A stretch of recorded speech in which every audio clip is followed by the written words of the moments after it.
Never had a better crowd than this. So thanks for turning out today.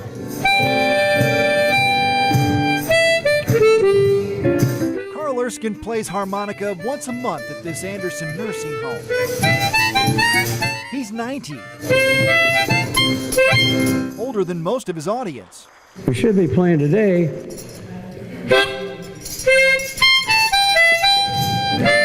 Carl wears his Dodger blue, representing the team he pitched for 12 seasons. He played in 5 World Series. You can't describe it. You almost pray to be in one. Then you pray to get in the lineup. Then you pray to do something good, not bad. Carl was very good in 1953, breaking the World Series record with 14 strikeouts in Game 3. 2 years later, the Dodgers won their first World Series. When we finally got it, I think that team felt more relief and more joy and celebration for the Brooklyn fans who had suffered through all these years. The Dodgers moved to Los Angeles in '58. Carl was the starting pitcher for the first game in L.A. He retired the next year and returned to his hometown, where he is a local living legend, with a statue in his honor, an elementary school with his name. I wake up some mornings and wonder, did this really happen to me? Skinny kid from Anderson, Indiana's west side. But it did happen, and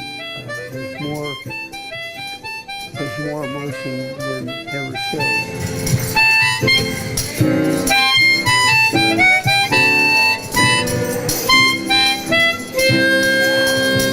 How about that?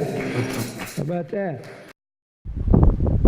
Living in Indiana, you see thousands of barns, but you've never seen one like this. Welcome to the Ribfest Diving Academy's Dryland Training Center, and offers some of the best up-and-coming divers a place to train when they aren't in the water. After more than 3 hours of dryland workouts, the 17 divers from the Ribfest Academy come here to Hamilton Heights High School for another 3 more hours of training in the pool. In order to train nearly 8 hours a day, the divers do not attend regular classes. Instead, they are homeschooled. This is, I think, a lot more fun than going to a normal school and sitting in a classroom. Having like everybody here be the same and just give up basically everything to do this, it's nice, and it kind of makes us all really close, like a family. And those bonds help the divers feel at home in the program. Many of the athletes left their families and moved across the country to pursue an Olympic dream. It was pretty difficult. My siblings didn't really want me to go. It was hard for them to have me move here, and my dad, he didn't want me moving out here. It's actually really worth it. Like, I've been to a lot of clubs, and mostly they're not like fully, like the commitment level is different. That commitment level is different because the divers each come from different skill levels. 23-year-old Chelsea Jackson has already graduated college and has her sights solely focused on the summer games. I wanted to go somewhere that I could pursue an Olympic dream, somewhere where I'd get full-day training and work with a group of kids that are at an elite level. Place those feet sharper into the target. The Ribfest Academy is the brainchild of John Wingfield, the diving coach who helped train Olympians like Amy Parada, Still Johnson, and David Godot. That's why they come here, because they want it, and we have an opportunity to give them more time to do what they love to do. This program that's is a cut above because there are those, as you said, dedications and sacrifices that the kids have to make in order to achieve Olympic glory.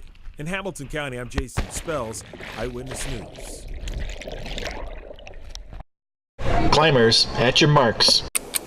What can you do in 6 seconds? While you were trying to figure out an answer to that question, 17-year-old Piper Kelly climbed this rock wall. The wall is an official wall. It's certified all around the world. It's 15 meters, and they just race. Ready?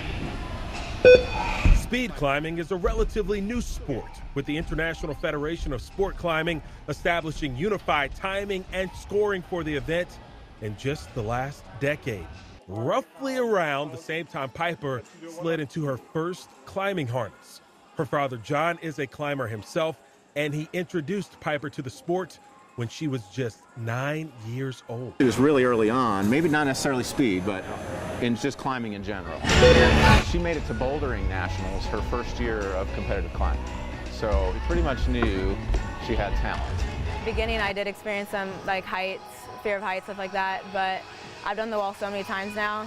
I just kind of go, and the feeling you get when you have a really smooth run, you kind of feel like you're flying. And Piper has soared up the ranks of the sport, receiving an invitation to this weekend's Speed Climbing Nationals in Denver.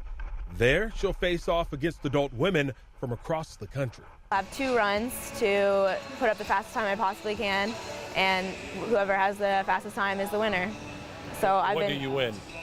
There's, I think, a $10,000 cash purse for this, which most climbing events don't have money prizes. It's the adult national championships usually have some money, but I'm not really doing it for that. Instead, she's doing it for the pure fun of climbing, a sport that's getting more recognition on the international stage. Here comes Team USA.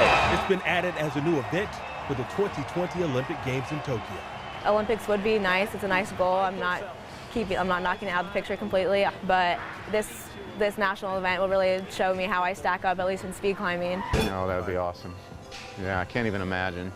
Climbing is a pretty small community, so I like the opportunity to be able to, represent my country, represent my state.